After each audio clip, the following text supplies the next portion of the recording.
Alliance. It's clear he understands that it's important. It's critical to defend against North Korea. It's also critical as we face the geostrategic challenge from China. President Trump understands it. 지난 20일 제47대 미국 대통령으로 취임한 도널드 트럼프 대통령의 폭탄 발언에 세계가 요동치고 있습니다. 전 세계의 이목이 집중된 이곳에서 트럼프 대통령은 북한 관련 질문에 이제 김정은은 핵 능력을 가졌다라며 북한의 핵 보유국 지위를 인정했는데요. 이 같은 발언은 그동안 미국 정부의 기존 입장과는 180도 다른 것이었습니다.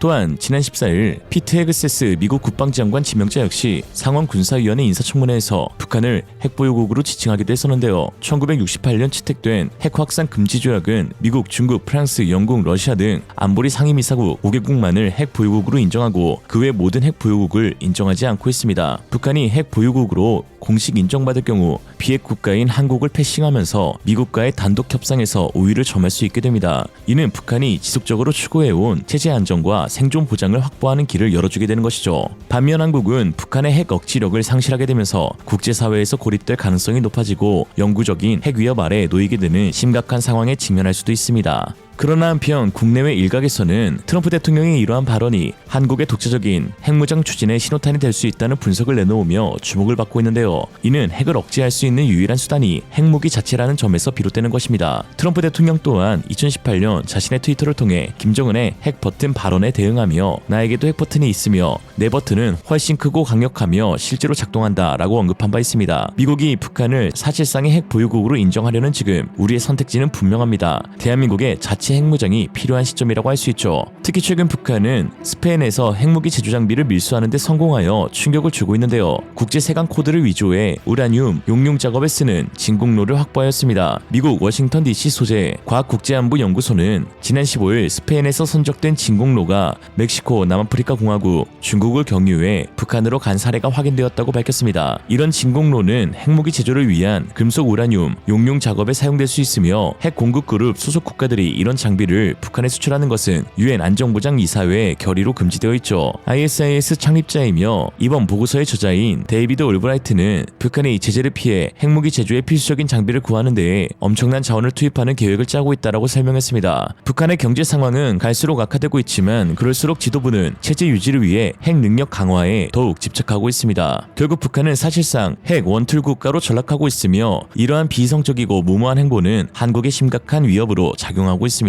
잃을 게 많은 사람보다 잃을 것이 없는 사람이 무서운 법이니까요. 실제로 북한이 한국을 향해 핵탄두를 발사하게 되면 어떤 일이 발생할까요? 핵폭발 시뮬레이션 프로그램인 누크맵에 따르면 20킬로톤 핵탄두를 탑재한 미사일이 서울시청 상공 800m에서 폭발하면 11만 4천 명이 사망하게 되어집니다. 부상자까지 포함한 사상자는 53만 4천 명으로 파악됩니다. 직접적 피해권에 있는 사람의 시신은 아예 찾을 수 없게 되는데 고열에 모두 타버려서 흔적도 남지 않기 때문이죠. 북한의 6차 핵실험은 100에서 300킬로톤 위력의 수소폭탄 실험이었는데 이는 1945년 일본 히로시마에 떨어진 15킬로톤 원자폭탄의 최대 20배에 달하는 폭발력으로 추정됩니다. 미국에 있는 북한 전문 매체 38로스가 발표한 보고서에 의하면 서울시청 상공에서 250킬로톤의 수소탄이 터지면 350만 명 이상의 사상자가 발생한다고 하였죠. 서울 시내 인구 3분의 1 이상이 죽거나 심각한 부상을 입는 셈인데 이는 한국의 6.25 전쟁이나 일본의 2차 대전 당시의 인명피해 규모를 웃도는 것으로 수소폭탄의 위력은 정말 상상을 초월합니다. 결국 북한의 핵 위협은 어떠한 우산으로도 완전히 차단할 수 없으며 똑같이 핵을 보유하여 힘의 균형을 통해 평화를 유지하는 것만이 유일한 해법이라는 것이죠. 이러한 상황에서 트럼프 대통령의 북한 핵 보유국 지위에 관한 발언은 오히려 한국이 독자적으로 핵무기를 보유해야 할 당위성을 강화하는 계기로 작용하고 있습니다. 트럼프 대통령은 취임식 당일 80개국 파병국 가운데 유일하게 한국 평택 소재 주한미군과의 영상통화를 통해 한국의 지정학적 중요성과 한미동맹의 전략적 가치를 세계에 재확인하였습니다. 트럼프 대통령이 주장한 자국 우선주의는 동맹국의 책임을 강조하며 무임승차를 허용하지 않겠다는 의지의 표현이지 동맹 관계를 단절하겠다는 의도가 아닌 것이죠. 실제로 미국의 정치 군사 전문가들 역시 트럼프 대통령의 관심이 북한이 아닌 중국에 집중되어 있고 그들은 트럼프가 북한의 유화적인 태도를 보이는 것처럼 보이지만 이는 실제로 중국을 견제하기 위한 전략적 페이크에 불과하다고 평가합니다. 이에 중국을 효과적으로 억제하기 위해서는 동북아에서 최대 지정학적 중요성을 지니고 있는 한국과의 협력이 최우선 과제임을 트럼프 행정부도 인지하고 있다고 지적하였죠. The president absolutely believes in the U.S.-ROK alliance. It's clear he understands that it's important. It's critical to defend against North Korea. It's also critical as we face the geostrategic challenge from China. President Trump understands it. 최근 중국의 핵무기용 경납시설 사일로가 140개에서 450개로 크게 확장되었다는 소식이 전해졌습니다. 지난 9일 일본 싱크탱크 국기연은 위성사진 분석 결과 그동안 사일로 건설 은폐를 위해 쳐놓았던 위장망이 작년 9월에는 제거되는 등 작업이 진척된 것으로 나타났다고 전했는데요. 사일로는 미사일을 경납하고 있다가 발사하는 시설입니다. 이 사일로는 뚜껑만 약 6m에 달해 중국의 ICBM인 둥펑 31 시리즈가 들어가는 크기로 사거리 11,200km에 달해 미국 수도 워싱턴까지 도달할 수 있습니다. 쌍케이는 현재 중국이 보유한 ICBM 발사기 및 사일로는 140기이지만 세 곳에서 건설 작업이 이뤄져 온 사일로 시설이 운용을 개시하면 약 450기로 늘 것으로 추정된다며 미국의 사일로는 약 400기로 2030년에는 미중의 ICBM 전력이 비슷해질 가능성이 있다고 내다봤습니다. 그러면서 사일로 시설 운용이 대거 개시되면 중국의 핵 전력이 대폭 증강된다며 미국이 한국과 일본을 통한 억지력 강화를 추진할 것으로 보인다라고 했죠. 이처럼 한국의 핵무장은 미국에게 있어 북한뿐만 아니라 중국을 견제하는 가장 확실한 수단이 되어질 수 있는데요.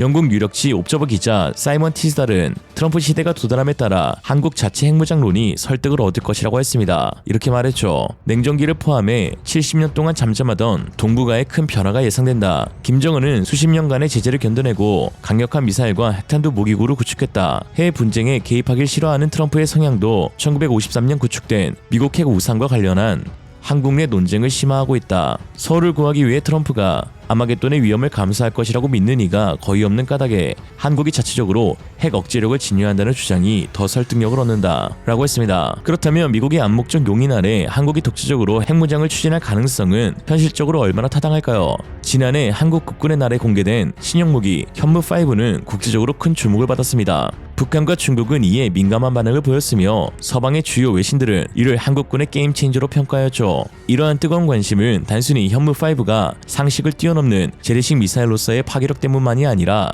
나아가 이를 한국의 독자적인 핵무장을 위한 마지막 단추로 해석하는 시각에서 비롯된 것입니다.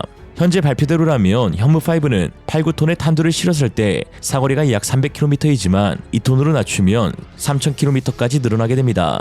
핵탄두의 경우 소형으로 만들지 않으면 1톤의 중량을 가지는데 그 경우 사거리가 5200km까지 늘어나게 됩니다. 우리 국방부는 딱 거기까지의 사거리를 발표한 바 있죠. 핵탄두라고는 말을 안 했지만 1톤으로 환산해 발표하는 것에는 은연중에 핵 운반체로서의 사용 가능하다는 암시가 있는 것인데요. 그 정도 사거리면 중국 전역이 사거리에 들어오고 러시아의 대부분이 사거리에 포함됩니다. 탄두 중량이 8톤이 되면 벙커버스터이고 탄두 중량이 1톤 미만이면 현존하는 가장 최신의 핵 운반체가 현무5인 셈이죠.